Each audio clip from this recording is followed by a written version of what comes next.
Welcome to the Board Game Barbecue, the only podcast where it is required that you make up your own words. You've got Conor here listening on episode 187. Thank you for joining us. I'm also joined by three other incredible human beings. We've got Mike and Jules in the fabulous Melbourne. How you going, lads? Hey, yeah, very good. Good, buddy. Very, very good. Mike, you seem to be extra excited. Is there any reason why you might be a little bit extra excited at the moment, or just I'm on an usual episode where I can glow? give Mitch crap. It's been a while. That's always a good reason to be excited. Yeah, well, Also, I already gave it away. Hashtag spoiler alert. Spoiler alert. The fourth member of our quartet is none other than Mitch in Sydney. How you going, Mitch? Tweezzlebomb. There's my made-up word for the day. Yeah, but you got to use it in, like with a board game. So it's like, then you take the Tweezzlebomb and you go into it. That just sounds like a food you'd eat, Mitch. Oh, maybe I didn't make it up. Maybe it wasn't. And we are actually, a bit of behind the curtain, we're actually recording a little bit early today, and it's not got anything to do with Dan and his bedtime, so you don't have to worry about that. It's got nothing to do with that. But speaking of snacks, Mitch, what's on the go for you for night shift this week? What snacks do you have on hand? Oh, I've actually got right here that I keep on my game shelf. Oh my God, stop it. Twinkies. Yeah. Twinkies. A good old Twizzlebomb. It definitely comes out like a Twizzlebomb. I did take a recent visit to the liquor store. There's a store up the road that's like all imported foods and things. Yeah, right. Because for those of us listening, those of you listening in the US, we don't get a lot of your cool foods and candies and things like that over here. But this store stocks them. And so I picked myself up a packet of Twinkies, and they were only $170. So it was great. Am I the only person here? Every time I see a Twinkie, I can only think of Zombieland now. Looking for the Twinkie. Oh man, what's his line? Because what's the other thing that he has to eat? And it's got coconut in it, and he's like, "I don't mind coconut. It's not the flavor. It's the texture." Any time I have something with coconut, like a bounty, I'm like, it's the texture. But very good. Look, you guys know what it's like. We'll be lucky to stay on track and lucky to finish under the time frame. But there is something I wanted to touch on before we move into the games we're playing, and that's Jules. I think you've got some pretty exciting news that you wanted to talk about in regards to one of your, I guess, more favourite games. Yeah. So it's not super new, but they've been posting a lot recently. The Ivy Games Studio have been teasing Moonrakers, another Kickstarter campaign for it, but not just a reprint of the base game, but they're releasing 4 new expansions with the base game, which is pretty exciting. And like, if you haven't played Moonrakers yet, it's a really fun interactive negotiation competitive game, and the artwork's amazing. I have no idea how any of these 4 expansions are going to work, but they look really cool and will add new interactive elements to the game to really mix things up. So that's coming on the 19th of July, so it's still a little while away, but man, it looks good. Always good when you get when you find there's an expansion coming out to a game that you enjoy. I think, like for me, a lot of the times you end up buying expansions or getting expansions with a Kickstarter. So when it's like a good old-fashioned expansion, like they used to do in the old days, it's pretty exciting. But Mitch, you haven't even been home. You've been away. What's been going on? You know, we decided to take a bit of a family trip after the Easter break. So we left Sydney, headed north, and we were looking at all of the thousands of cars queued up on the highway trying to get back into Sydney the day that everyone was coming home. Yeah, so we timed that pretty well. I just went to a mate's farm. He's got a property up in the sort of northeast of Sydney. Well, northeast of the country, but yeah. And we just spent a few days just chilling out and playing some games. They're not a big gaming family, so it was kind of a bit of a challenge to curate what to take along. We played Cascadia, which is something that's going to hit my sort of gateway sort of level games. Played that a few times, really went down well, and really enjoyed it. We played Quacks of Quedlinburg, another one that's a good one to start with. We also had a bit of Ultimate Werewolf Extreme, Oh, did you get to use the slappy bands? Slappy bands, yes. And I will say, the slappy bands were a hit. Yeah, it was really cool because every night, you get, okay, everyone wake up, and everyone around the table was expecting that they were going to get killed. So everyone would just go woof and like stick their hands out and just sit there waiting to see who was going to get the slappy band, for that night. So it was really cool. So the slappy bands did actually were more effective than I thought they were going to be. And it helps remember who's sitting around the table is there, because you can easily, as the moderator, you can easily look and go, okay, right, I don't have to look at my notes. I can see straight away that, who's who in the zoo for that point of the game. So that went down really well. The kids really enjoyed that one. The kids range from 19 to 11, I think, is youngest. So that's the sort of the spread there. We played a little bit of Great Western Trail because, hey, who doesn't want to play Great Western Trail? It's fantastic. And I think that's about it. I don't think there was any others that I had a couple of games of myself in the morning before everyone woke up. Had a couple of games of Gettysburg Solitaire, which is another one of the Worthington game books. Gettysburg. So that's I quite enjoy those. They're not they're probably not as complex or as sort of detailed as those sort of combo-tastic roll and writes like that Motor City Gameworks are famous for. But for something you can just chuck out on the table while you're having your morning coffee or breakfast or whatever and have a quick game, they're actually quite fun. So you've been talking a lot about them, and I've actually decided to purchase one, so that should be coming in the next couple of weeks, I'd say.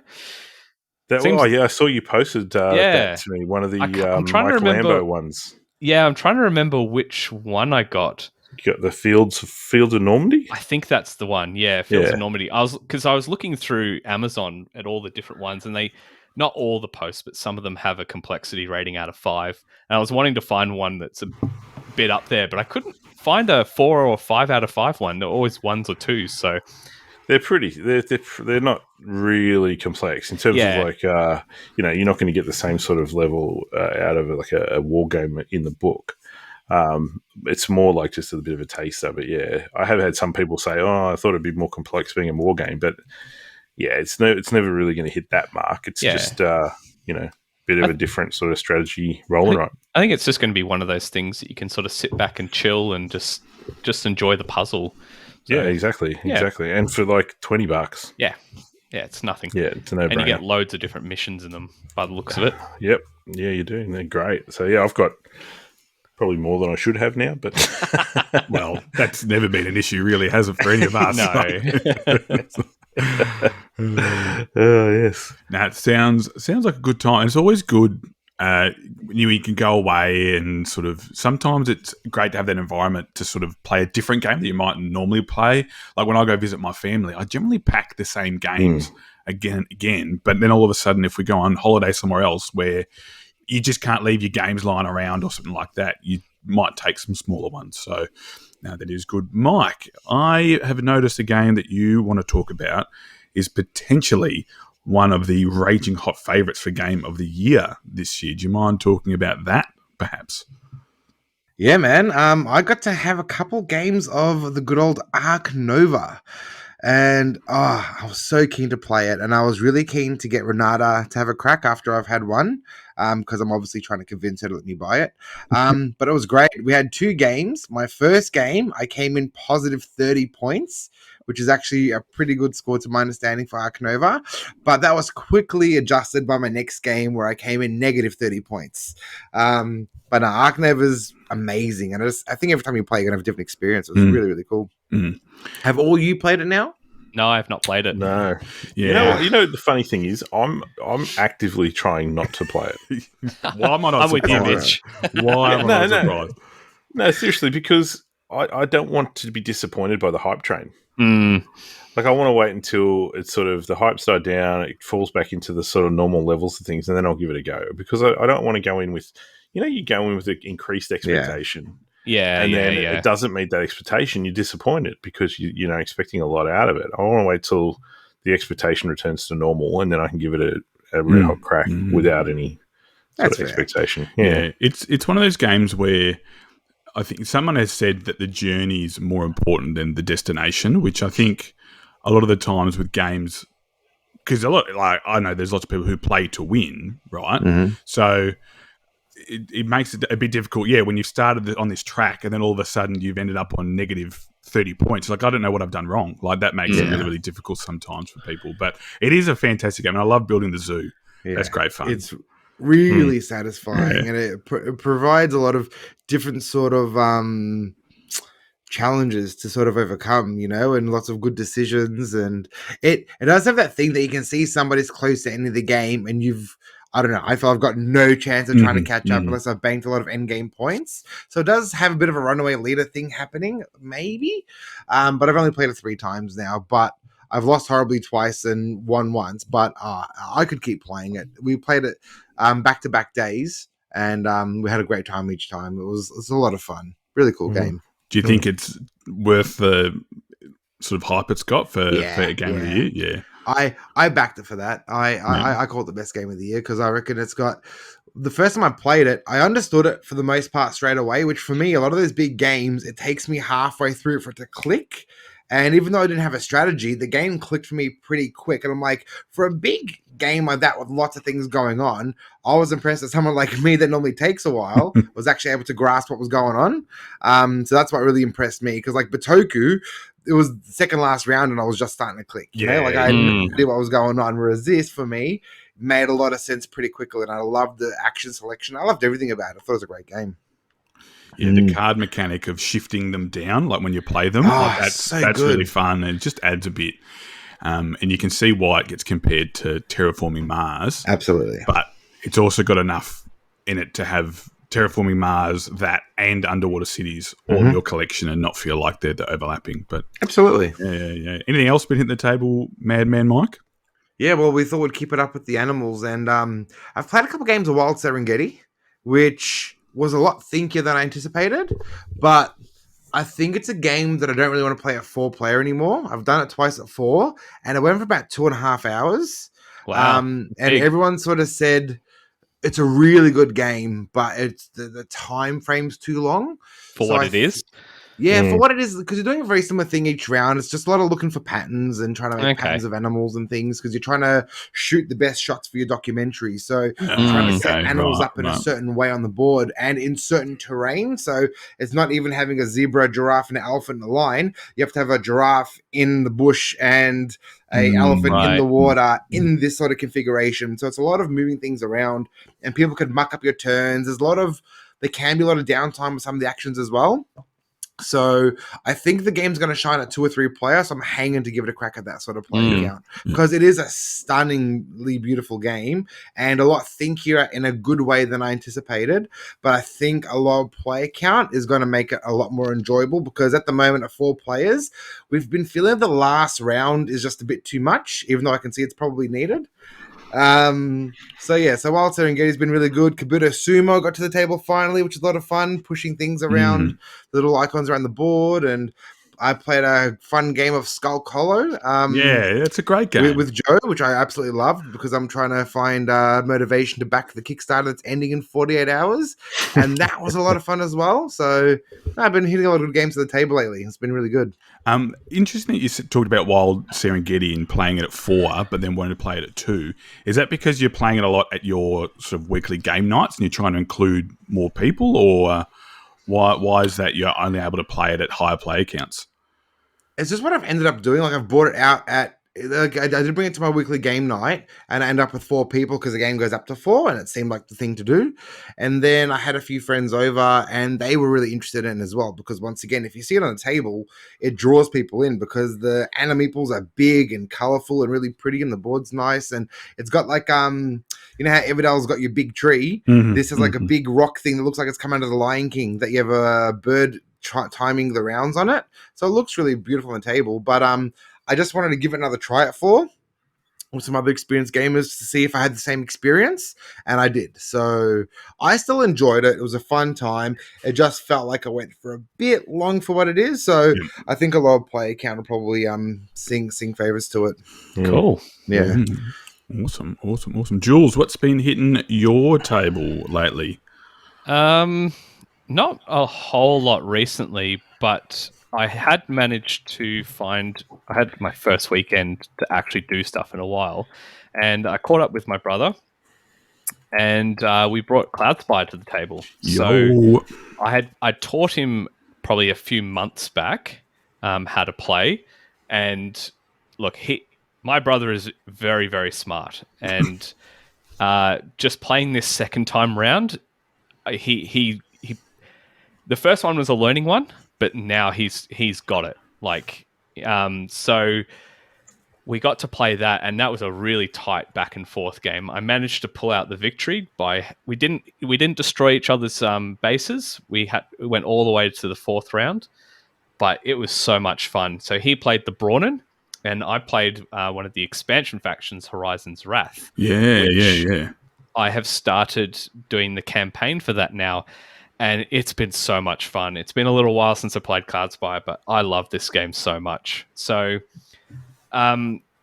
just in playing that faction, it amazes me the creativity that chip theory games have. So most of the factions in Cloudspire have a base, and you have a gate, and you send out your minions and heroes from it, and you got to try and rush to defeat the other persons.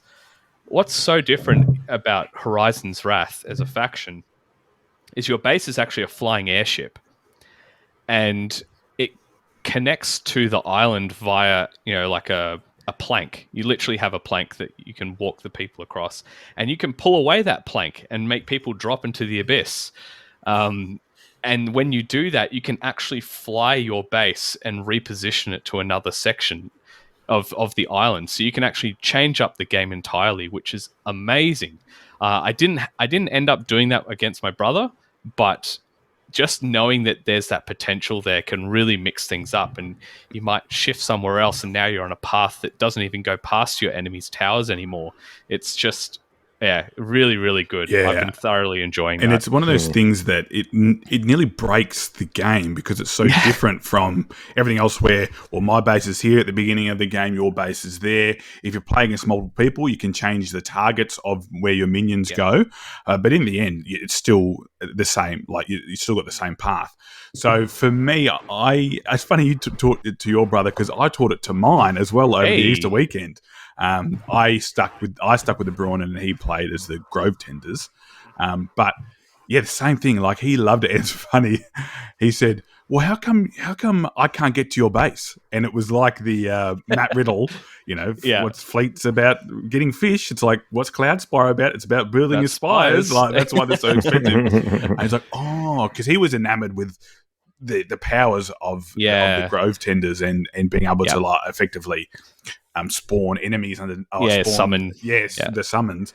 But yeah, so he was like, and then but once again, geez, it's a bit of a slug of a teach because there's so many different intricacies, and then each again of the different factions has its own not rules but abilities. Yes. So we played through the intro scenario, and even then he's like, "Oh, I think I need a break and need to grab a bite to eat," because he was like, "Yeah, this is a lot." But yeah, fantastic, such a great game. Yeah, I gotta say, I'm getting a bit tired of hearing you all talk about Cloudspire, knowing that mine's sitting in the Hoplomachus Pledge Manager. Yes, I knew we converted another one. I couldn't remember if you had jumped on board or not. Like, I know you're a CTG junkie.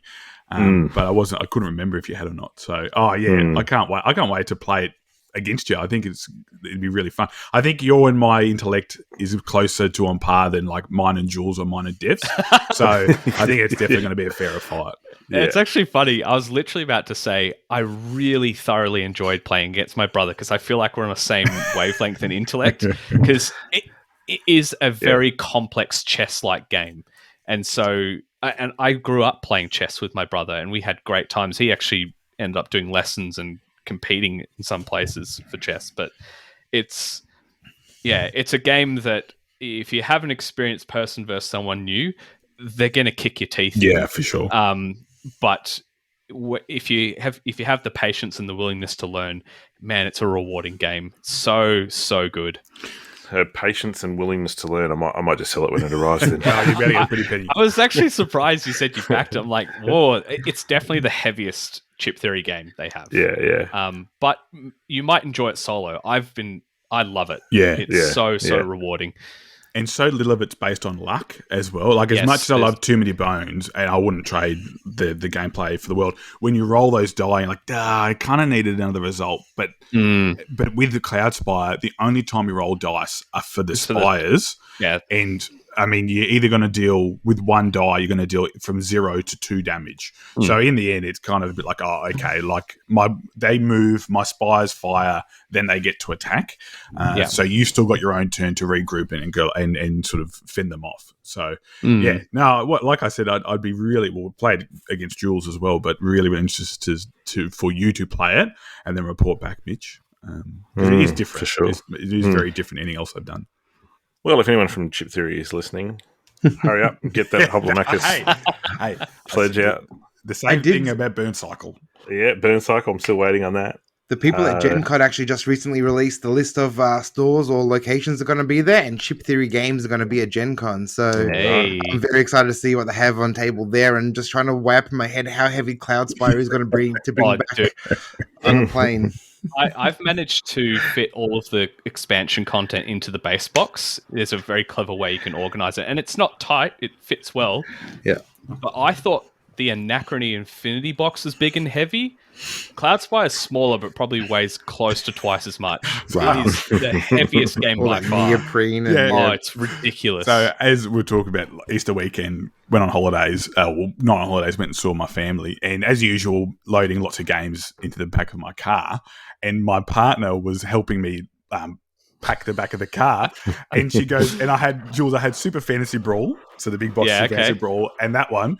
And she goes, bless her, she goes to pick up Cloudspire and then does that thing where she goes, lifts up the heavy, is like, I'm going to get the other one. No. And just went and grabbed the other one. And she's like, but this one's bigger. I was like, yeah, but it's much, much lighter. So there's a lot of air in that one. Yeah, heaps. But I wish you.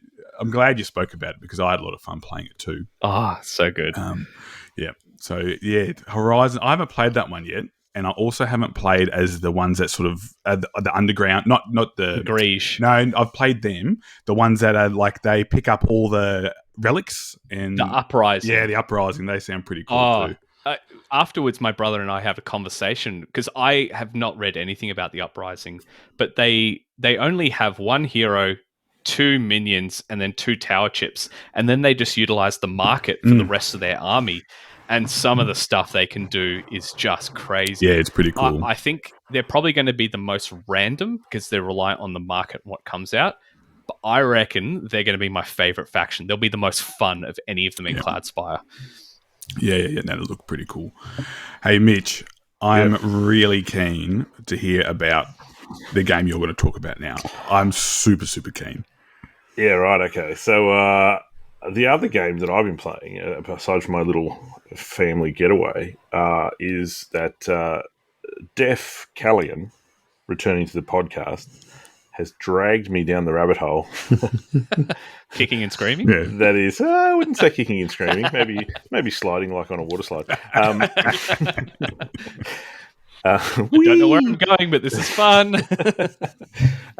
Into the GMT/coin game series. So I think I spoke on my last time I was on the podcast. I sort of briefly mentioned Navajo Wars, which is not a coin game, but it's in that GMT range. And just recently, I have got out and literally have on the table right now, because I'm still halfway through a game here. Just narrating, Mitch is showing us his table, just in case the listeners are wondering. Of Andean Abyss, which is one of the coin games. So it's part of the counterinsurgency range, set in the late 80s, 90s, early 2000s Colombia. And where the government is dealing with uprisings from alternate rebel factions and drug cartels. So it's funny, we're just talking about Cloudspire and all, and talking about how it's the heaviest in the C2G range, and maybe I wouldn't like it for that reason. Then I'm like, and I'm about to talk about how I'm playing a coin game at the moment. But yeah, look, it's. I have to say, I'm only 3/4 of the way through the first game, which is a tutorial game. because I haven't had a lot of time recently. So I was sort of playing it here and there and taking a turn here and there, and then got other stuff to do and coming back to it. But I've got to say, it's so far, it's phenomenal. And it's nowhere near as hard as you may think in when you look at the game, when you hear people talk about coin games and stuff. It's nowhere near as hard as you might imagine. My experience with it is that it's essentially an area control game on steroids. Oh, there it is. Get my language there. Cross that off your bingo cards, folks. He's made up a word. He's used something. Insert game on steroids. We're on track. Indeed. But the actual turns and the play is really simple. I'm not playing solo as such with the automated bots, because you have to play the 4-player game. You have to play 4 factions in order for it to work. But at the moment, I'm just playing every faction, and even that is not super hard. It's essentially the entire game is driven by event cards that you draw. So you draw an event card, you turn over the top of the deck so you can see what the next event card that's coming in the next turn. And then the event card will tell you the turn order, as in which factions will go first, second, third, fourth. And then they choose their actions on this chart, which is a fundamental, as I understand it, a fundamental part of the coin system, which is they choose their action based on the sequence of play chart, which the first person chooses which action they're going to take. And then there's a secondary action associated with that first action that the next person or the next faction can choose the secondary action. Okay, so as the first person, say you're the first person making that choice, you're not only choosing the action you're going to take, but you're also choosing what the action will be available for the next people to take. Oh, I like that. Okay. Right. Okay. And then within those actions that you choose, there's another decision point. So you might choose to take an operations action with a special action. So it's like a one main action, then a bonus action. Mm-hmm. And then your one action will be a choice of 4 or 5 things that you can do. 4 things, it looks like each faction can choose for each turn that it takes. Or you can pass. You may look at because the reason you would do that, once you take an action this turn, you then go into the ineligible factions pile for the next turn. So you can't have 2 turns in a row. Unless there's a specific event that gives you that ability. So you might say, well, taking a turn on this particular event card is not ideal. So I might pass, let someone else take a turn, and I'll wait till the next card comes out, because I can see the next card that's coming out the next turn is going to be more beneficial for me. And, it might give me a better choice in terms of what I want to do. So and that's essentially it. I mean, there's obviously nuance and complexity into then which action you choose. You choose whether you're going to build up your forces. You might choose whether you're going to do an air raid on a particular location if you're the government. So there's more that comes with it. But fundamentally, it's turn over an event card, choose on the sequence of play card what operation or action you're going to take, or if you're going to pass, and then execute those actions, and then rinse and repeat. So, fundamentally, it's not super difficult, but the complexity comes into it then where all the factions are different. Yep. It's very asymmetric, which I think will be right up Conor's alley. Everybody has the different objectives that they're trying to achieve. Obviously, because that's how it is in real life, the government are trying to control the cities, and they're trying to put down the insurgencies. The rebel faction political party are trying to build, they're trying to get bases and get population support so that they can have their sort of uprising or their insurgency.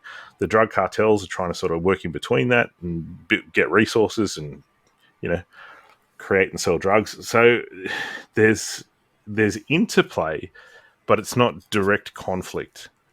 It's sort of indirect conflict. Yeah. Man. Is that because their goals, they don't have the same goals, but for them to achieve their goals, they are overlapping with one another? Is that sort of the idea behind it? To some degree. So even the guerrilla factions, maybe have, their goals. Take, for example, there's the AUC, which is a guerrilla faction. Their objective is to have more bases on the board than the FARC. I'm going to be careful how I say that. The FARC.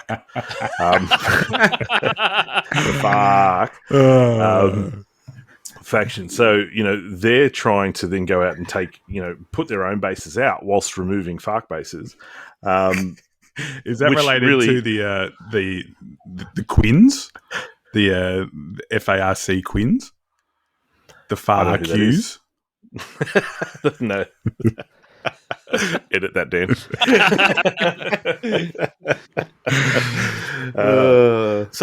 So yeah, and then the cartels have this ability where they can actually produce drug shipments and get lots more resources and become more wealthy. So then it becomes easier for them to perform their operations because they've got more wealth to do it with.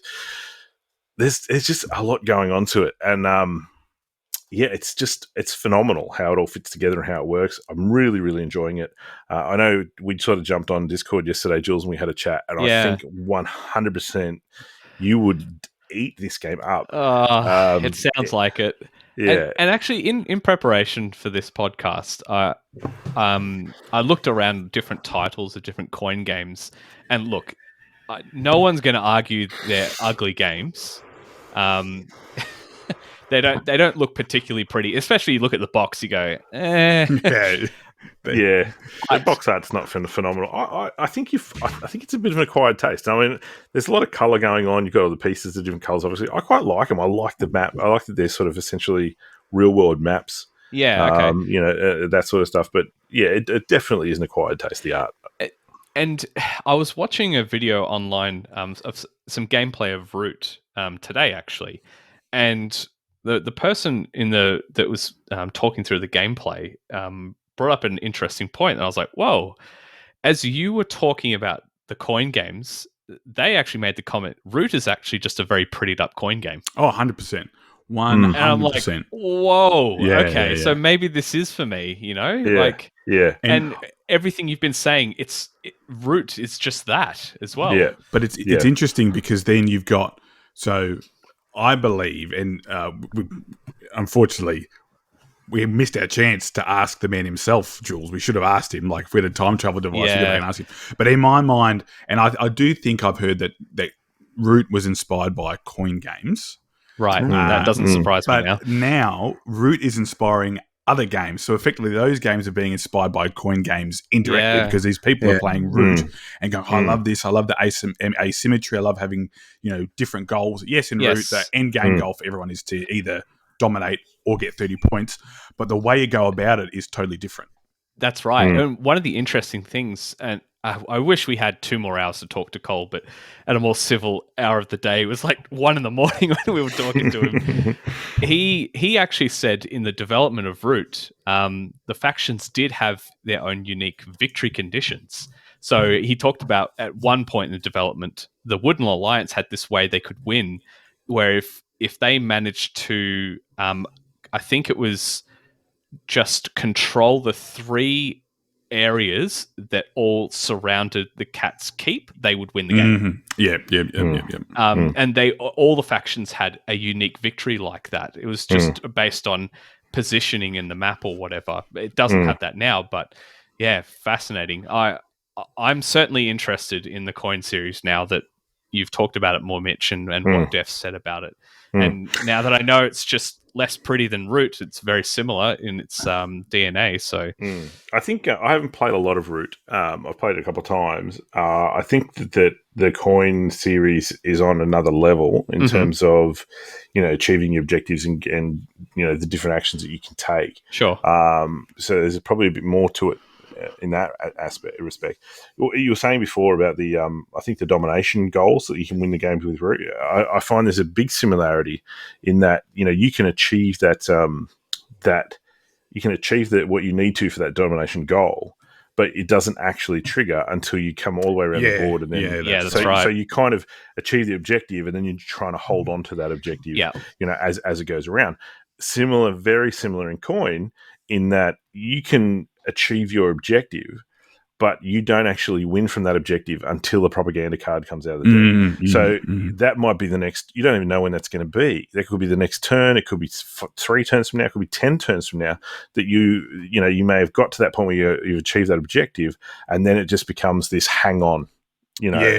Sort of strategy until you can maintain that objective until that propaganda comes out. And as it does in Root, it gives you the opportunity, if you're not that person, if you're an opponent, to say, well, if that propaganda card comes out now, they're going to win. So we'd better change our strategy up a little bit to try and start to, change what they've got out on the board, or ensure they don't maintain that victory condition until the propaganda card comes out. And there's no victory point win point. Right, okay. So you have to have that, success when that propaganda card comes out. But yeah, I do see a lot of similarities to Root. It's just so well done. It's just so well done. And talking to Def yesterday, like, we jumped on and had a bit of a love fest about our coin experience. And the fact that the fundamental system is the same from game to game to game. To me, that's just so exciting. Yeah. Because it means, once I've played this enough times that I'm kind of like, okay, I'm ready to move on to something else. I know that I can jump straight over to a new theme, a new sort of system, not necessarily system, same system. It's different theme. Different theme, sort of different, maybe some minor tweaks in the strategies and the objectives, but I already know the game. Yeah, that's cool. That's pretty cool. Yeah. So yeah, I've spent a bit of time on GMT's website. It's before we do go off GMT and coin, I want to just share also a little story about when I went onto the GMT website. So GMT have this system called P500. I'm not sure if you guys have heard of it or aware of it. Yeah. It's essentially their kind of crowdfunding system, or their pre-order system, to ensure that they've got enough interest in certain games and titles to warrant the production run, right? So essentially, even reprints and all that sort of stuff will go to P500, which means that they essentially wait for people to pre-order them before they submit the print run, to ensure that they're going to have enough people and not going to overstock and that sort of stuff. And similar to Kickstarters or crowdfunding, when you pre-order it, you don't actually get charged until the P500 is successful and they go off and do the print run. So yes, I was on GMT website and scrolling through all the different games and looking for what I was looking for, because they are, for that reason, very hard to get sometimes. And it can be quite a while before they'll do reprints. And I stumbled across this game that's currently in P500. I think it's been successful. It's in final development now, called Mr. President. And the premise for this game is that it's you play the president sort of during, I think it was during the sort of from the 2000s onwards, so early 2000s up to sort of almost now. And obviously, being GMT, is all based around historical facts and events that happen over that time. And it's not a campaign game. So you're not trying to get votes or win votes or develop, win an election. You are essentially the president responding to events that happen and that occur. So your strategies are all based around ensuring that you've got support of the Senate, working with Congress, foreign policies, domestic policies, treasury matters and the economy and all this sort of stuff, and things that happen as you would deal with as the president. Yeah. It's a solo only game. And it talks about how you have advisors and things within the game that will help you out with trying to make the right decisions and that sort of stuff in terms of, having a successful presidency. And I thought, what a different take on things. And that sounds really interesting. And it sounds like it would fit that solitaire niche perfectly. And I was like, that's it. I mean, I'm going to get on that. And I did. And I read through all the description, and the expected game time is 8 to 12 hours. Whoa! Yeah, But is that one sitting, or is it like you can segment it up and eventually over sessions you do 8 to 12 hours? I think that's sort of how it was. Yeah, I think you can sort of save and go and come back. But in terms of playing out all the events and the time period, I think maybe it goes over 8 years, sort of 2 terms, sort of thing of the presidency. I'm not 100% sure, because obviously it hasn't been produced yet, so the information's it's a bit scant. But I thought, oh man, that sounds like a long time, but I mean, where do I sign? 12 hours of complex political management. That's up You're my in. Book it in. So yeah, I'm just loving it at the moment. I just don't want to play anything else right now. I'm just right on that coin bandwagon. Thanks to Def, and yeah, really, really enjoying it. Was Def talking about how well it plays solo, the thing that pushed you over the line? Look, not really. I've got another friend. I don't know if he listens too much, but I'll shout out to Rich, who's been a friend for a while and has been involved in some of our game days and things. And he's been a very big war gamer since the very start. And I'd sort of said to him a long time ago, I wouldn't mind trying out those games. And he'd sort of said, get into coin. And I was kind of like, it looks too hard for me. And you look at the weightings on BGG. And they're all really, really high, and it sort of is a bit of a deterrent. And then I actually it came out of the episode we did with the Dice Men. If you recall, Mark Rickards was after Parks, and I had a copy that I was happy to get sell to him. And so we had a chat after the show. He was like, I've got Andean Abyss, and I'm looking to move it on. Did you want to do a swap arrangement instead of, just a straight out sale? And I was like, 100%, let's do it. I've been keen to give it a try. So that's how that worked out. I've also got a copy of Cuba Libre that a mate of mine picked up for me in Melbourne, but I haven't seen him, so it's still I'll get that eventually.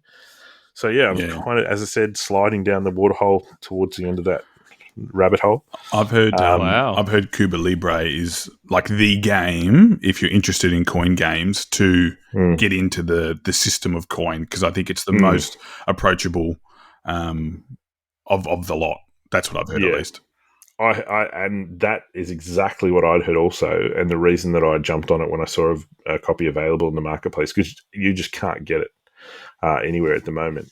So that was my plan, was to get Cuba Libre and to have that my starting point.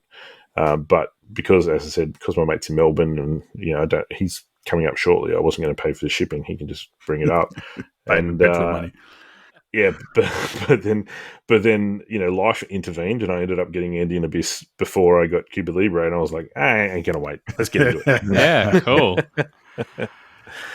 Very good. No, the coin system sounds so fascinating, and I think you'll agree with me, Jules, like being fans of Root and other asymmetry-based, not necessarily combat games, that's going to be pretty interesting. However, if historical warfare and current issues are not your bag, I believe Mike might have a game for you. Mike, do you want to let rip with your sizzling game for this week?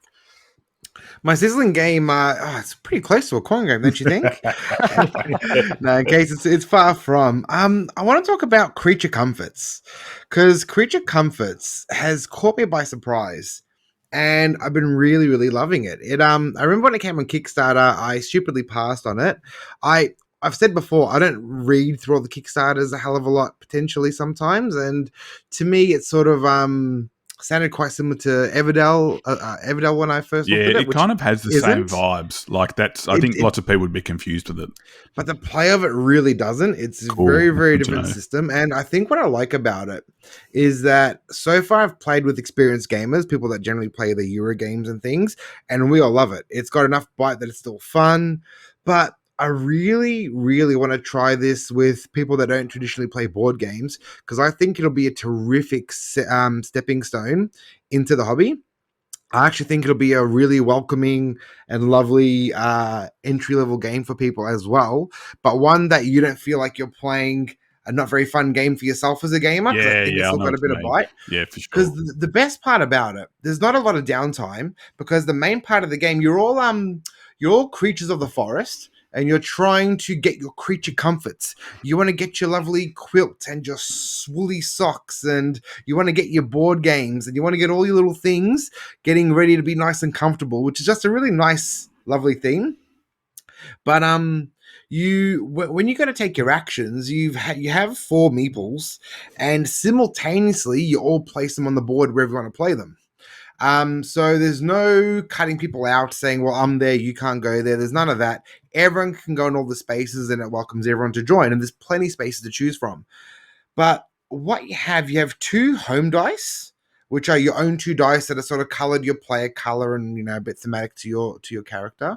And there's 4 dice that everyone shares. And you all roll your 2 dice first before you place your meeples. And then after you place them, the first player, who is the early bird who got the worm, and they have a really cool little worm meeple showing the first player marker, they roll those 4 dice. And what you do with these dice is activate your workers. So if your worker is on a spot trying to get a bunch of resources that requires 2 dice that add up to 11 or more, well, you need to look at your dice and look at the dice that have now shown up and see if you can actually achieve that goal. And you've got to spread these dice out amongst all your different workers and see if you can actually activate the areas. So one area might need a 3, one area might need a 6, one area might need 3 dice that are the exact same number. And it's a bit of a push your luck because you're placing your meeples out with the knowledge of your own 2 die, but you don't know what the 4 die are going to be rolled, what numbers they are yet. So it's almost like a bit of a push your luck. But if you can't achieve one of those areas, you learn a lesson. You get a lesson learned token, which is a little token you take that can adjust the die value later on up or down. Cool. So it's not severely punishing. It's really lovely. But then it's got a really fun set collection because you're building your comforts out. And it's got things like, I think it's ice skates might give you 4 points. And then a pair of socks might give you 6 points. But roller skates and socks go together. So you get a bonus 2 points if you build both of them. Okay. Little things like that. And for us board gamers, they have board games in the game. And they're actually little cards of Wingspan and Everdell. And they actually depict, real life modern. They don't name them, but they have all the little board games in there. And it's really, really nice. It's a lot of fun. Is Andy and Abyss in there? Oh, I think I might have seen it in there. But it's just a really nice game. There's a bunch of different resources. Like you got wood, stone, but you got bits of wool and stories you can get in there as well, and all sorts of resources. But even the tracks, even the worker placement spots that you get your resources change every round. Cool. There are actually these cards that change and go through the seasons, and each season there's going to be one resource you can't get. So you don't always know what's coming up. You're not necessarily going to be getting all the resources you want to go to. And it's always changing. It's also got visitors into the city. So there's a big stack of cards that are the visitors coming to the city. And that is like a big, thick pile of them that you're only going to get through 8 of them in the game. And there's probably over 20 in there. And these visitors give you a special power and a new worker placement spot every round. So the game is constantly changing and has a bunch of different things you can do in it, and it's really colorful. It's really just a nice playing game. And yeah, I think it's a really, really good entry-level game, but also equally as fun for your seasoned gamers. And there's little things you can do to up the complexity with individual player powers that are optional. There's like an individual that you can give out these little cards. I'm not sure if it's maybe part of the Kickstarter edition, which I did get a copy of. But there's these little cards. You get like individual player goals that you can do. And if you achieve them, you can show everyone and their additional points into the game. There's cards that you can add resources onto as you play, and that'll be extra points into the game. And it's one of those games you can't necessarily tell who's winning either, because at the end of the game, you flip your little player board over and got your own little scoring track, and you sort of do your own little scoring track and compare points into the game. So yeah, Creature Comforts, it's a big winner. It's really fun. Have any of you had a chance to give it a crack yet? I haven't. Does it have Guerrilla Warfare, Mike? It does have Guerrilla Warfare, yeah, absolutely. Yeah. My squirrels had AK-47s. Yeah, it was socks, ice skates, board games, and a bazooka. It's just friendly. It's just so cute and fuzzy and friendly, and I don't know. It's just got a really nice warm theme to it, which I think is going to be really approachable for anybody not in the hobby, but it's still got just enough teeth. It's not a super heavy Euro game, but it's fun. That sort of worker placement / push your luck. I don't know. Really, really enjoyable game. So I think. Do you think it's going to be a sort of filler space where, like, I know you said it's not like Everdell in terms of gameplay, but do you think it's a possibility that this could be like that next game that comes along that people will go, oh, look, it looks cute, it looks enticing, looks welcoming, and sort of be able to draw people in and be that sort of absolutely. Absolutely. Yeah. Like I said, it just looks really welcoming, and it plays in a very welcoming way as well, with little downtime, simultaneous player turns. Like, it's got all the nice things that I think really do make it a welcoming game. Absolutely. Yeah, and I think it's interesting. An interesting point you bring up, Mike, and it's something that I struggle with. It'd be interesting to see if Mitch, you're the same, where you want more people to play board games, and sometimes you might sacrifice your own enjoyment to play a game that you're not that into, but it's better for the group of people because you're trying to draw them into the hobby. Now, that might sound a little bit elitist or gatekeeping or whatever, and I don't mean it that way. I just mean that a lot of the times you sort of what you're interested in pushes away from a bit more of those simpler games that are quite recommended. And that's why I think games like Azul are so good because, you know, if you want to, you could play this really mean and nasty drafting game where you do a lot of hate drafting or leave people with all these negative points. Or you can play it in a way where you can score as many points as you want and your play doesn't impact other people as much. They get to have a bit more of an enjoyable time. So by it sounds, because those worker spots are open, it sounds to me like you could potentially play as optimal as you want and it's not necessarily going to affect the other players. Exactly. The other way you can really affect someone else in this game is there's a row of, I think it's called the workshop, maybe? There's a row of cards that sort of changes the game plays on, and they may give you almost like the tags in like Ark Nova or Terraforming Mars. Some of these cards have these little tags in the top right. They might be clothing or toy tags or something like that. And if you build these little extra spaces, they might give those tags value. Like if you collect this amount of clothing icons, you get X amount of points. Every time somebody else builds one of these into the area, you get this benefit from it, you know? Or you can create like an extra worker placement spots that if somebody uses it, you get a benefit. Like, so taking one of those, if somebody else really wants it, would find it helpful, is probably the only take that thing you can really do in the game necessarily. Other than that, there's not really too much negative interaction in the game. Yeah, no, it looks absolutely adorable, and it does. It looks more. I don't know if you guys might be familiar, but the video game Animal Crossing, it gives me massive Animal Crossing vibes because you're actually building, like you said, you're building your house and your creature comforts as opposed to Everdell, where you're building the town. So it's sort of a bit more. It's a bit more lower scale, but that does sound really, really fun. And I will admit that when I saw it on Kickstarter, I was like, I'm not going to bother with that. That doesn't look like something I'd be interested in. But now, as you've said, it might be, like Mitch said, that good game that bridges the gap, gives you a bit of meat on the bone, but also allows for other people who aren't as familiar in the hobby to have a bit of fun. Exactly. So I'm really keen to give feedback once I get some new players to the table with it, to give feedback as to how it went with some new players, because I think it'll actually go over very well. Because even teaching the game, because last time I didn't teach it, but when I taught this, I'm like, oh, that's it. Like, there's not a lot to teach. Like, it's pretty straightforward. Most of the game speaks for itself. It's not super hard, and you can talk through as you play it as well if needed. So I'm really excited to introduce someone to this game. Sounds pretty cool. I might round out our little discussion, if you guys don't mind, and let me sort of wax poetic about Jules. Are you familiar with the game I'm about to talk about? Oh, absolutely. I thought I was. Nostalgia of the 90s in my childhood here. So I think I'm going to leave because I don't want to like this game, and I've been actively trying not to get into it. Mate, seriously, this is the biggest money pit that will ever exist. It's up there with Warhammer. Yeah. So I'll take you back a little bit of a journey. So about, I want to say 2002, my dad gets out his and my mum's, hold on a sec, Mitch, no inappropriate jokes, his and my mum's Magic the Gathering cards. Oh, wow. For those of you who don't know, if you've ever played a card battling game, I dare say it's been inspired by Magic the Gathering.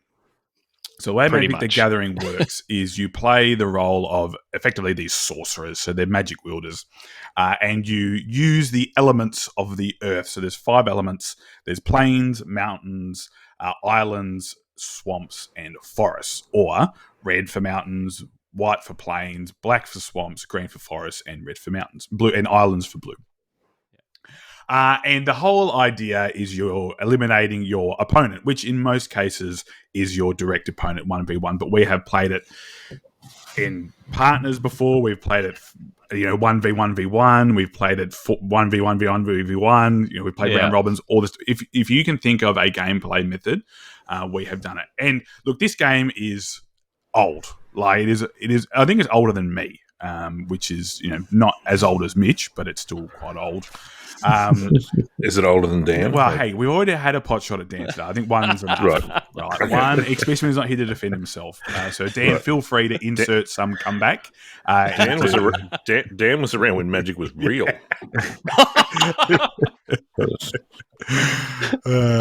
With Merlin. Is that what Yeah, Merlin was Dan's apprentice. Oh, jeez. I was like, hey, Dan, that was not me. That is 100% Mitch. I had nothing to do with that. So, the idea is that you build a deck of cards, and the cards are supposed to have synergy with each other. So these cards might be summoning a monster, casting a spell, casting an enchantment to give your monsters buffs. It could be your role might be to summon these big chunky monsters because you're playing green that have high hit points that are just used to smash and bash. Maybe you're using red, which is all about quick fire spells. Get your monsters out, have them attack. Maybe it's about blue, which is effectively just annoying your opponent into Control, submission. manipulation. No, hang on again. It's called pissing your opponent off, so they throw their cards. Like imagine you have just summoned like the greatest monster in existence, and blue players just go, "Now you can't have that. I'm going to play this card," and it's away. Like you have to, it gets sent back, exiled from the game. Oh. So it is full of take that. It's like the ultimate take that game. It's a 1v1 card battler, effectively. Yeah. Now, I'm not going to go in and explain all the different mechanics because that would be this podcast, next podcast, and every podcast until 2025. But what they've done in the past is they've had different cycles and different sets where the theme is different. So in the past, they've had, sort of your typical fantasy theme. Then you've had more eldritch horror. Then you've had, I guess, this kind of like cyberpunk and whatever there's been, whatever you can think of there's been. They've even had a Viking theme recently and all this type of stuff. But what we did is we've had these massive collections of cards like ever since I was little, right? So when I was younger. So what my brother did is he must have had so much spare time, must have been during one of the isolations. He got our collection and effectively made booster packs, so groups of like 15 cards. And what we then did is we spread these booster packs around and we did a draft. So what you do in a draft is like the drafting mechanics. You take one card and pass it around. And effectively what you do is you build your deck from these cards that you have drafted. I've probably lost a lot of people at the moment, so I'll bring it back. Pretty much, we ended up, the three of us created these new decks out of the cards that we've had for 15 years, maybe more.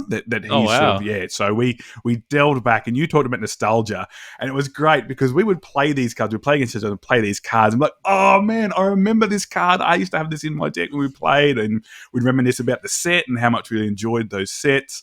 It was just so much fun, and it was just great to be able to, especially after the couple of years that everyone's had, to have that enjoyment, to be like, oh, this is what board games are about. It's about building those memories.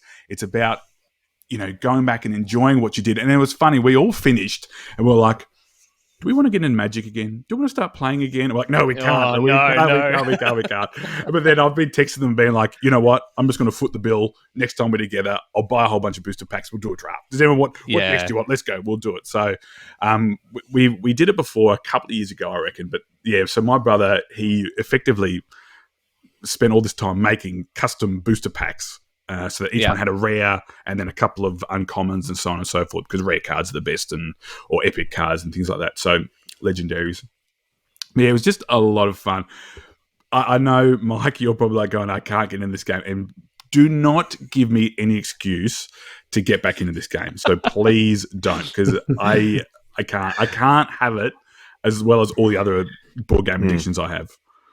Yeah, I've never played Magic before. It's one of those things I've never had a go. But just out of curiosity, though, Conor, does it have Guerrilla Warfare? Yes, it has Guerrilla Warfare. It's got ninjutsu. It's got talking robots. Anything that you can think of, they have implemented. Yeah. How about fluffy socks? I'm sure someone's got fluffy socks. I'm sure. But I did play once Keyforge. Do you guys play? Have you guys tried Keyforge? I've never played Keyforge, and I really want to. So, and that's in terms of what you would, I guess, compare it to in terms of board gaming. That would be the closest that you would have. Yes. Yeah, right. But the good thing with Keyforge is that you buy a deck and that's it. And it's That's set. it, right? Yeah. We're not Yeah. allowed to change it. No, whereas like Magic is this whole thing of people spend hundreds to thousands of dollars for this one specific card. Jules is just put his hand up. But and Jules, you played Magic at a way more competitive level than I did. And that's what you've got to do, right? There's big money to be made in some of these tournaments. But I mean, for us, it was our little 3-man tournament of. Yeah, we'd be looking up rules and be like, that's okay. We'll just play it that way for the time being. We'll play it a bit differently later. But yeah, it's one of those, you talk about legacy games, but it is a legacy and it's left an everlasting mark on board games because, if anything where you've got to tap for mana, exhaust card, like, Mike, you love Marvel Champions. 100% Marvel Champions has been inspired by, you spend resources, you get upgrades out, and you power up your hero. All that stuff that has come from Magic. Now, whether Magic was isn't tapping a card like copyrighted by Magic the Gathering? I think I heard that as well. Yeah, so tapping it. So that's why they use words like exhaust, all that. Exactly. Tapping it, turning it sideways. Even though that's what you say. I'm going to tap this card. I'm going to tap this. Tap this. So tap. Yeah. I'm trying to avoid this game like the plague. I used to play Yu-Gi-Oh on my computer back in the day, and I absolutely love it. And I know that's based off that. And I used to spend hours playing that. And I've got a mate who said he's got like 2 tubs of Magic cards, and he said he'll make some decks and bring them over so we can give it a crack because I know I'm going to like it, but I don't want to like it because it's dangerous and expensive, and I've got enough games behind me. I will say this: like, it's expensive if you want to play competitively. So the way it works is the most recent 4 or 5 cycles are considered the standard, and that is where the competitive format of the game is. Everything prior to that, I can't remember now what it's called. It might be called Legacy. Where you can just have a free-for-all and put whatever you want in your deck. And some of those old cards you can buy for 10 cents. Like, they're not expensive cards. And you can just have fun with it. But it is an expensive hobby if you really get into it and you want to buy the newest stuff. And then if you want to get really good cards, they might be $20 a card or $50 a card. And it's... I played like that. I played the competitive standard format, and I loved it, but it was just too much. I think if I was to ever jump into it, I would do something like you said, Connor, split a whole box of the newest set with some people and just do a draft. Yeah. And then we'd probably go and sell all the valuable stuff again to fund the next time we want to do it. Just sell the whole thing again. And look, if you get lucky, you might even earn a profit off buying that whole box. So it's, I mean, I haven't played it for many, many years. All of my Magic stuff is gone. It's all sold. But I know if I picked it up again, I would absolutely love it. So yeah, and it's one of those things too, like we've talked about complexity. It can be as complex or as simple as you want because you can house rule it, right? You can just say, hey, look, for the sake of the game, for the sake of finishing, we won't play this particular way. And I guess all board games are like that too. But like my brothers, they love to play the games, and this is fine, but they love it and to optimize every single rule that they can because they've built their deck to optimize it in that way, if that makes sense. So because if they don't get to play it that way, then their decks are not, I guess, as competitive. But some one turn, it was like, I'm going to do this, and then you're going to do that, and then I'm going to do this, and then my monster attacks, but then it's blocked. Or but with the one I blocked, I'm going to sacrifice, which lets me do this. Or but you brought that in, so I'm going to play this card. And that wasn't like multiple turns. That was one attack. Yeah. So it was all reactive, which for people whose brains work that way, it's great. But it also becomes really frustrating when you go, I've got my best monster out. And it's like, no, you don't need more because I've played Counterspell, and that gets rid of everything. Counterspell, but so that's where I just flip the table and storm out. There are videos of that. 100%. That's what happened to me. My brother played. I whittled my brother down. I needed one more turn, and he played the card that he happened to draft, and it wiped out all my really low level monsters or like low HP monsters, and I just put my cards down, I got up and left the table and just walked up the hallway because I was like, I can't even look at you. Because if I do, I might be throwing some hands. Like, that's the stage it was at. Like, I was that close to winning. So, yeah, but I make a joke about it. Oh, geez, it was just a great nostalgia trip. You know what, Mike? I would love to teach you how to play. Like, I think I'd love to give it a try. And as Jules said, like, we have so many cards at our house. You know, we don't need to look at the new set. We can play with the old ones, but yeah. So, and folks, if you have stories about playing Magic the Gathering or something like that, we'd love to hear it because I know there's lots of people in the community that have played it, and some that still play it competitively. So, yeah, let us know any of your funny stories or experiences. Well, something I've noticed, and I'm sure you guys have as well, because we've been privileged enough to speak to a lot of game designers. What percentage of game designers have we spoken to that said they started with Magic? Oh, so many. Yeah, loads. Like, nearly everyone is like, oh, well, I started playing Magic, and like, it's nearly every single one has a story of playing Magic competitively or not. Seems like D&D and Magic have been like the catalysts to bring a lot of board games to life these days, which I also find very interesting. I know a guy that just collects them. Yeah, because it looked pretty. Doesn't even play. I don't think he's ever played. He just collects like the artwork's incredible. Rare cards and all that sort of stuff, and he's very particular about making sure he keeps them in like absolute pristine condition, and then he'll if he gets multiple copies, he sells them on and whatever, and it's just he just enjoys that process. Yeah. Of being involved in that side of the hobby without even actually playing the game. So no different to the people who collect football cards, baseball cards. Yes. You don't play games with them, but you have them as collector items. So you don't. I thought it was footy cards. You had to like get out on the field with one. Handball. Paddy Dangerfield off to your brother. You reminded me when I used to play Magic with my brothers. We had some pretty valuable cards and valuable decks, and we were right into looking up the latest meta and strategies and all of that stuff. And we had a few decks that had back in the day some infinite loops. So creating these combinations of cards in like turn 3 of the game where you could pump out infinite damage by tapping this, taps that, and then that untaps this thing so you can refresh it again. And you go and so frustrating but pretty funny at the same time. Like, oh well, I guess I lose. Yeah. I think I had an elf themed deck, so it was just all elf cards, and I had a way to create infinite 1/1 elves. So it's like, if you don't wipe them next time, I'm going to hit you for infinite damage. But at that time, you just go, I'll concede because like you've outplayed me. There's no point just delaying the inevitable. But we had some great times. Such good times. But I think that might bring us to the end of our chat. Just as a quick heads up too, the Board Game Barbecue Awards. So we'll be announcing the official nominees for the award categories over the coming weeks. So please keep an eye on our socials. So we're pretty excited about that and all the work that, Dan in particular has been doing. So really looking forward to that. But in saying that, we might move on to the bracket. Buying games is a serious thing. And if you're serious about games, then you'll check out 2D6 Games. Dan, Dave and Joe will go above and beyond to make sure your gaming needs are all sorted. They have a great range and they also provide free shipping Australia-wide. They do loads of work within the gaming community. They help us out immensely with our Brisbane game days. And they've even helped us pull off some great pranks against other podcast members. Head over to 2d6games.com.au and check them out today. All right, so we are coming towards the pointy end of the bracket, which is pretty exciting. Our latest bracket was funnily enough, on his return to the podcast, it was the DEFCON Cup. Let's dub it that. So the DEFCON Cup with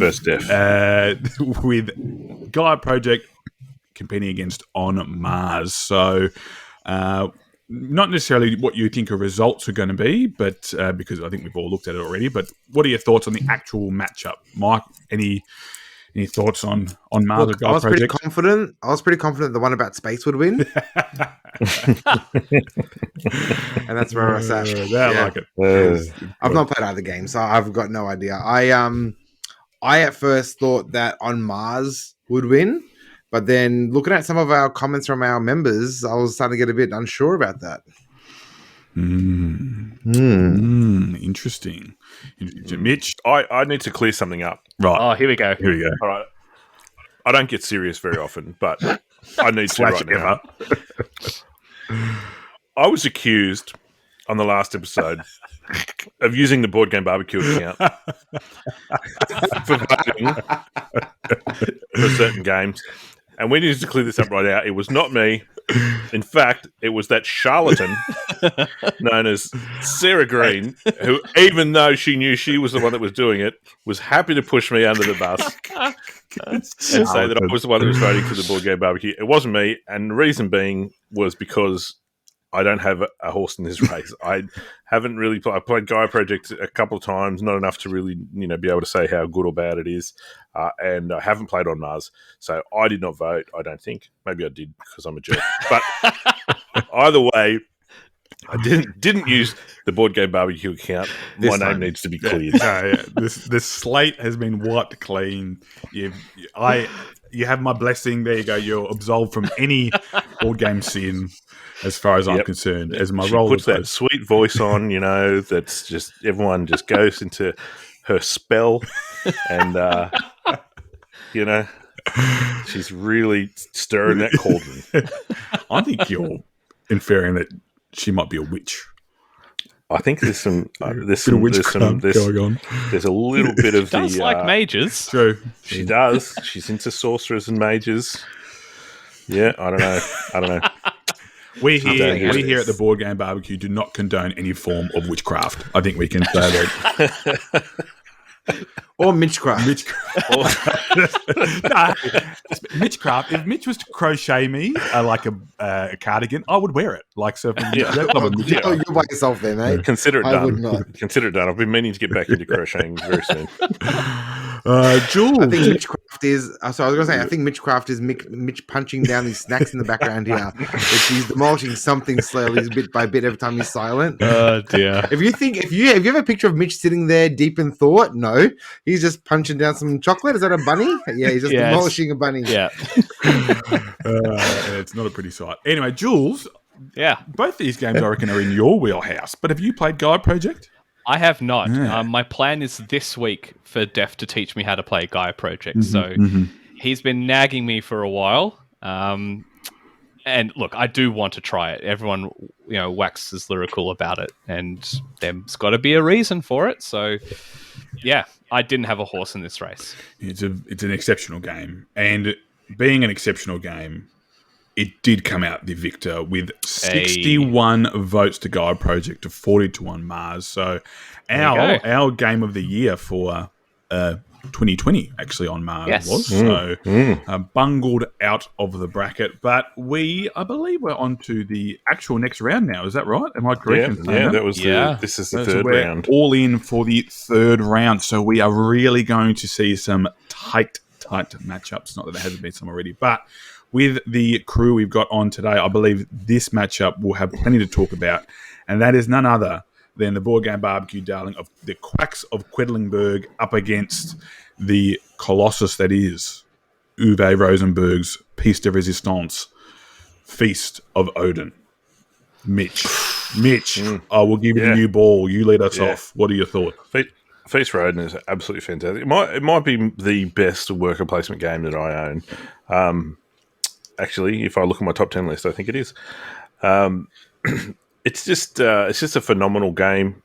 You've got, and even solo as well. The solo plays so smoothly, and it's exactly the same game essentially as it is multiplayer. So you're not making heaps of adjustments to play it solo or multiplayer.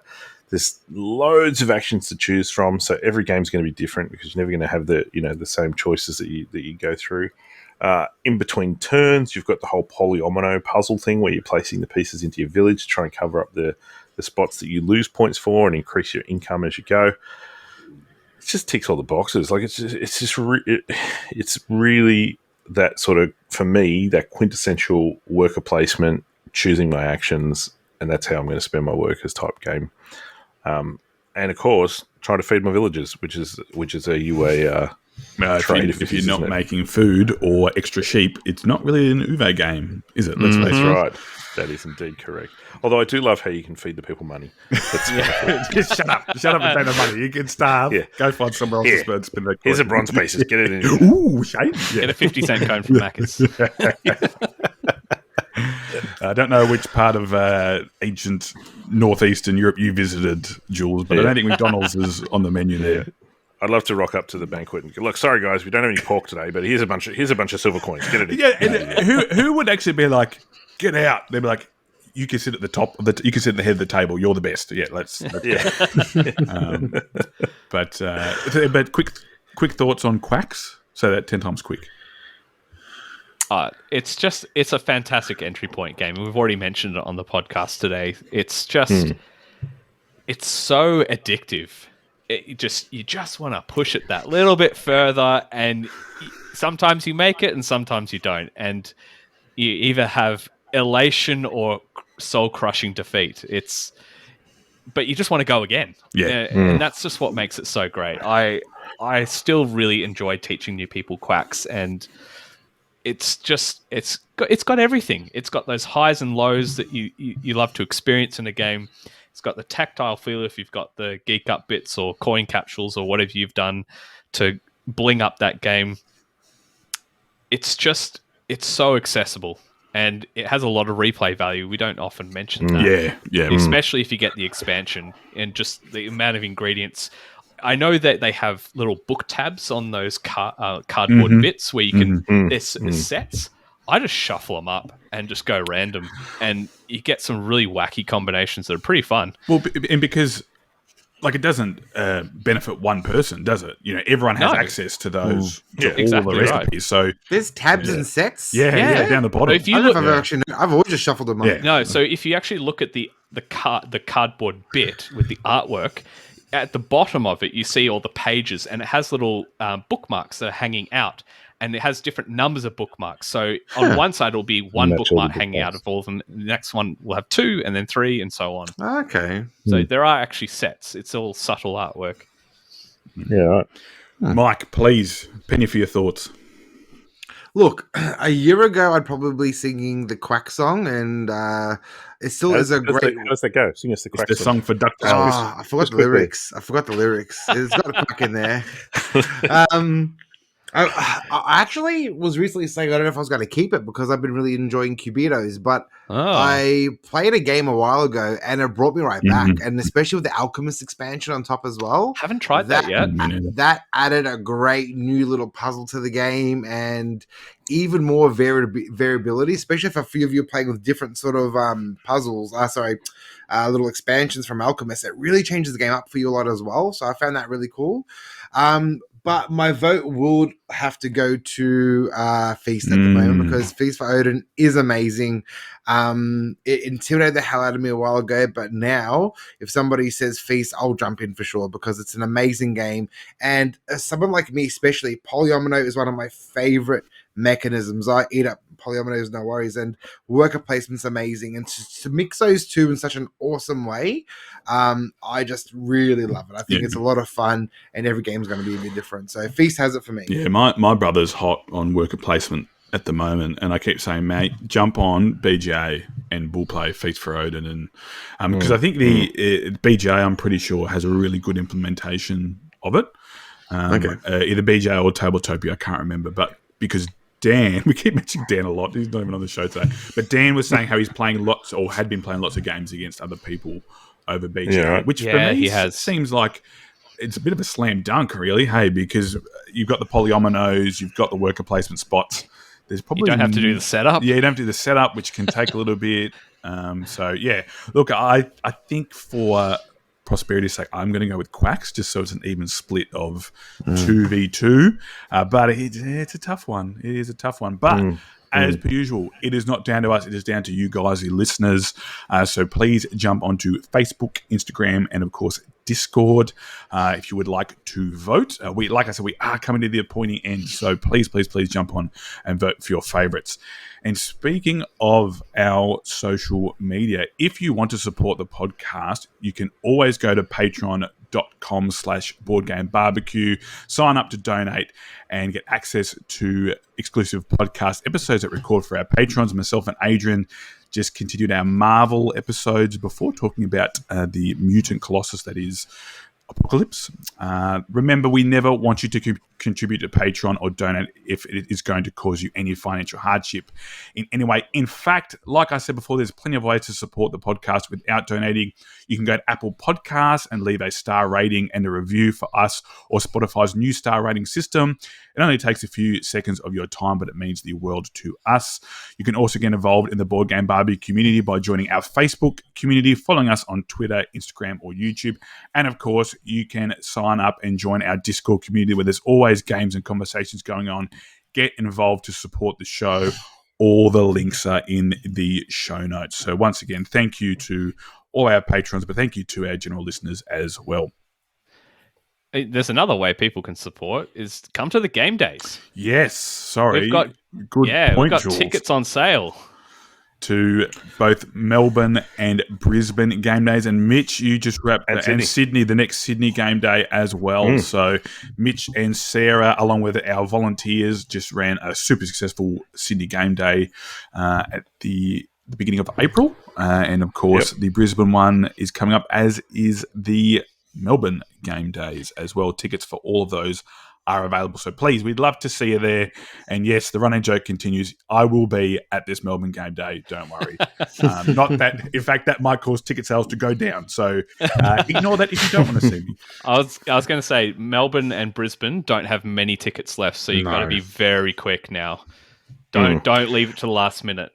Well, if you miss out on Melbourne and Brisbane, just come to Sydney in June. There you go. Now, they don't have the chicken sandwich anymore, Mitch. When I told you, until they get that chicken sandwich back, I ain't coming. The burger. Well, then, hopefully by then it's back. I'll tell you, they did do at the last Sydney game day. They did do they've got a new burger that's a beef burger with additional pulled beef brisket. Beef on beef burger. It was good. It was really good. It might have been the highlight of the day. All right. Well, with that, and I hope you can clean up your puddle of drool that's just been caused by Mitch's explanation of that burger, we'll move on to our oaths. Hey guys, it's Mike here. I'm here to talk to you about Advent Games. Have you bought a game from Advent yet? If you haven't, you definitely should. Dean and his team are absolutely amazing. They've got an amazing website, really heavily curated with all sort of different categories from deck building and rare games, and look, just go check it out. They offer $10 flat rate shipping all around Australia. They also directly support the podcast game days up in Sydney, so you can go by and say hello. Guys, go check out Advent. You won't regret it. Rightio, everyone's favourite segment, the oaths. And I see someone has been highlighted on the run sheet. So I'm going to put them right in the thick of it. Mike, how did you go? So my oath was to play Townsfolk Tussle. And we went to a recent game day, and we actually found there was no tables available when we went to play another game, and we ended up in a little side room, and a few of the guys I was playing with said, let's pull out your Townsfolk Tussle, we'll give it a try. And we played a round, and the round was good. It was fun. It was very hard, but it went for a while, and I know the game can take 3 or 4 hours, and it was our learning game as well. And I'm like, we're at a big game, like a big game day, and we're in a little side room by ourselves. I'm like, look, we're all mates, so we can do this at my place another time. So we probably should go back out there and mix with the crowd and do a bit more. So I played a round of Townsfolk Tussle out of 1 out of 4. So I played it. I just haven't played a full game yet. So I won't wipe it off the board yet. I do need to give it its proper dues as the game gets harder and progresses. But it was very interesting. I got stuffed over really quickly in the game. The enemy put a blanket over me and another player, which meant we were stuck together. So whenever one of us moved, the other one had to move adjacent to it. That's cool. So with your own little individual goals you're trying to achieve during the game, I was stuck wherever he was going, and I had my movement reduced, but it was fun. It was still fun. I just couldn't do a lot. And I also understood my characters and the individual powers a bit wrong. So I am really looking forward to playing it again. And now that I have a better understanding how it all works. But it was really good. You're really encouraged to interact with the scenery a lot and move around the board. yeah, pretty cool game. So I will try to get a full game of that to report back. But as we know, we double down. I just received my 2 expansions for Architects of the West Kingdom. So those expansions, I always forget. There's Works of Wonder and Age of Artisans. Yes. Artisans. Age of Artisans. Age of Artisans, I've sort of played with one. Someone taught it to me, and all I can remember is I didn't actually use it at all. I still just sort of played the normal game. But the new abilities of the newest one, Works of Wonder, looks really interesting with a whole new part of the board and new ways of getting gold and things like that. It looks like it adds some really interesting mechanics to the game. So I'm looking forward to playing a full game of Architects of the West Kingdom with the with the lot, with both expansions joined in. So I, Michael Ferrugia, swear to play the whole lot of Architects of the West Kingdom by the time I'm on the podcast next and finish off my game of Townsfolk Tussle. Nice one. Yep. Now that sounds pretty good to me. Jules, hit us. So my last oath was to play the Horizon's Wrath expansion for Cloudspire, so that was a big tick. Really enjoying it. Can't wait to finish the rest of the missions. The first one was so hard. My gosh, it took me... I think it took me 4 goes to beat it. Really unique, but really enjoyed it. The other thing I've got going on still is to paint the Nemesis lockdown heroes. I'm still doing that. I've done a couple of them and got a few to go. What was your time frame on that? You did give yourself a time frame. We don't need to worry about the time frame. Oh, okay. Wait, hang on. I'm hosting. Yes, we do. What was the time frame? I think I wanted to do it by the end of April, I think. That's good. You got 6 days. Get on it. Maybe it was end of March. That's just minutia. We don't need to worry about it. But I am enjoying painting though. So I've got four left. I finished 2. I'll be doing some more tonight with Paint Club. So I'll be making some progress on that. And then all those minis are done. No. And I won't commit an oath to play Nemesis yet because I'm not sure when I'm on next, but I probably will have these done this week, these heroes, because I've got a whole week off work. Woo! Nice one. But I haven't actually read the rulebook for Nemesis yet, so I need to digest that, and I know it's quite a beefy game. Rulebooks? You don't need a rulebook. You got Def. That's true. But one thing I've been enjoying a lot lately, and I don't think it's any secret that we've been mentioning Kingdom Death Monster on the podcast a fair few times, and we'd mentioned that Townsfolk Tussle is very similar to Kingdom Death Monster.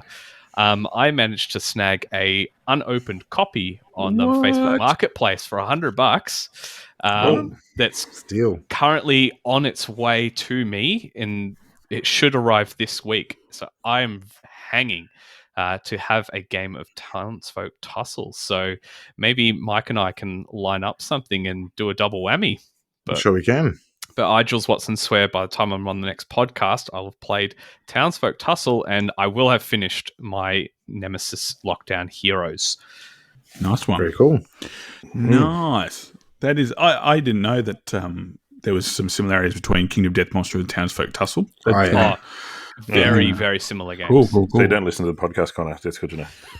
Well, if you were talking about it, then no, I wouldn't have listened to it. No, that was just an introspective comment. It wasn't, maybe someone else hadn't listened to it, but, trying to be a sympathy.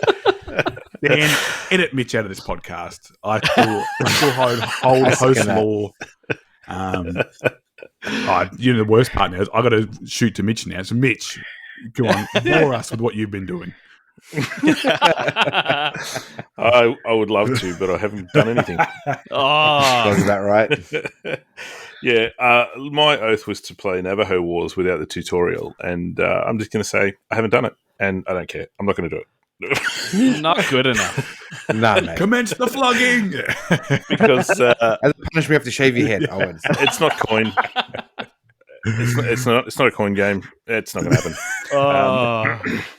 So yeah, I've just been so consumed with playing Andean Abyss that and I was away. Obviously, I wasn't going to take Navajo Wars up there with the kids and go, hey, let's talk about how the Indians were assaulted by the invaders. Anyway, enough about that. Haven't done it. And look, I'll be 100% honest. I don't know when I'm going to do it because it is a beast of a game, and it's been so long now that I'll probably have to refresh myself with the tutorial again, which took me 3 hours. So I don't know. I'll see how I go. Coming from the guy that's buying a game that will go 8 to 12 hours. Exactly. And then by the time that happens, I'll get that game, and that'll be the priority. I don't know. Let's just. I'm going to talk to Sarah. I'm going to see if she can do one of those spells and just like stop time, zap it. Like that never happened. I never said I'd play Navajo Wars. Dear. Just erase it. Anyway, so I haven't done that. I don't know when I will. I'll leave it there and I'll try and get it done. But I will add to it that it was funny when I was coming up with my new oath, because I'm like, who am I kidding? I'm not going to play anything apart from a coin game. And then that's going to be boring because I'm just going to play Andean Abyss until I really, really comfortable with it. But what I will do is I can't take this to work because obviously it's way too big and clunky, and it's not something that you can do whilst you're actually trying to work or anything at the same time and just set up in a lunch break or anything. So I'm going to play or swear to play another I don't know what you call them, segment of the Final Girl series. Okay. Because I haven't played them all yet. I've got all the season 1 ones, but I wasn't sure which one I should do, so I thought I would throw it out to you three and say the ones I still have on my to-do list are Maple Lane, which is kind of like a Freddy Krueger kind of theme. Carnival of Blood, which is the set at the carnival with the crazy clowns and all that sort of jazz. Or Sacred Grove, which is, I believe, set in Africa. It's kind of like a witch doctory type of, assailant. So of those three, I'll play one. Over to you three. What's the vote for? I don't know if it's even a question. One of them stands out above the rest. Carnival of Blood. Yeah, man. Carnival of Blood. These are some crazy clowns, man, for sure. It doesn't matter what I want because I've just been out voting. So. Well, what would you say, Dog? If it was I would have said Sacred Grove, like, bit of an environmentalist, the Grove, Well, it has to do both now. That's what I reckon. Yeah, it has to do both. Be a wuss, Mitch. Hey, you did have to do the last one, so... Yeah, and Navajo Wars, not going to happen. All right, Carnival of Blood it is, and if I feel nice, I'll see if I can do Sacred Grove as well. How's that? That's for bonus points. Yeah, bonus points. Does that mean... No, that's to get on par again. True. You just delete Navajo Wars, then that's to be on par. That sounds pretty good to me. Hang on. Someone's written something in my oath little line that I don't necessarily agree with. Because my oath was to play Marco Polo II, which I did with Def, Harry, and Sarah. And some rude chump has just written, and Great Western Trail. I did not. Who would have done that? I did not ask for this. I didn't ask for this burden of playing Great Western Trail. This is given to me by someone else. Santa Claus. It is funny. It's sitting right here. So my oath that I chose for myself was to play Marco Polo II, which I initially, it's a bit beige. It's sort of, you're going, I don't know if I'm going to like this game.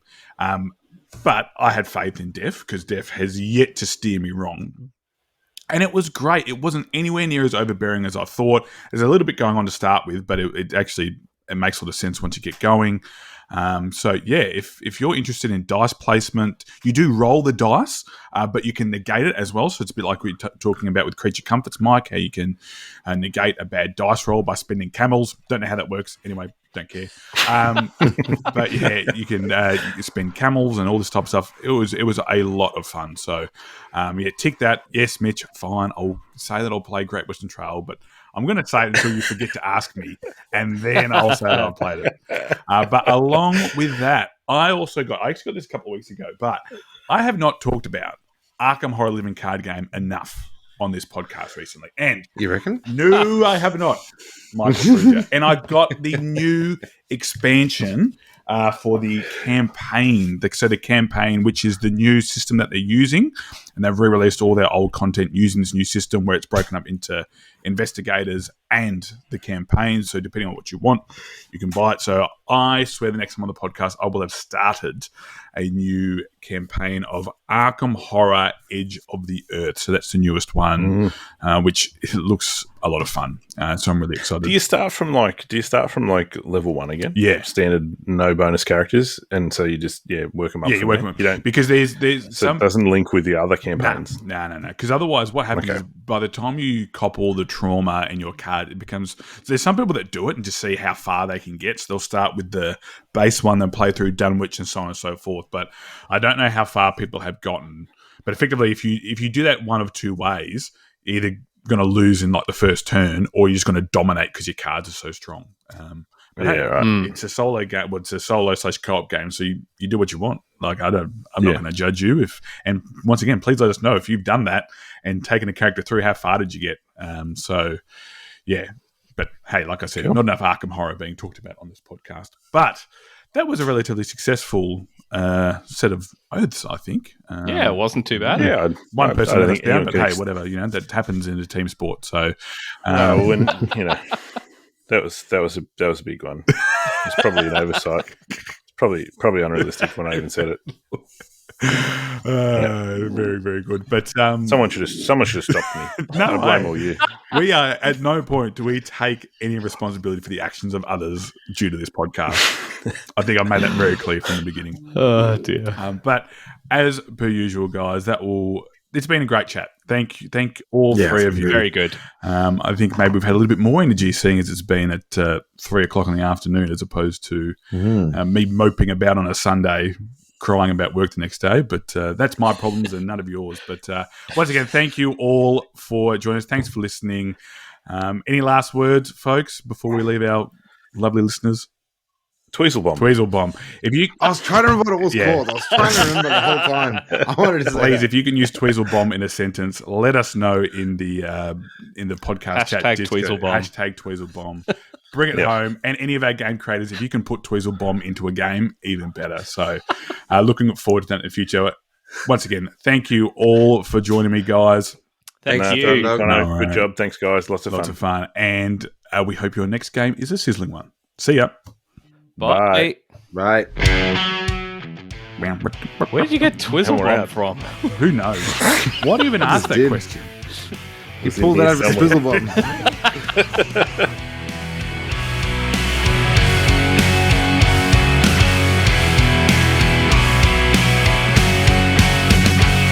So pretty standard the waves episode. Welcome to the Board Game Barbecue. Hello. Testing. Good to be back.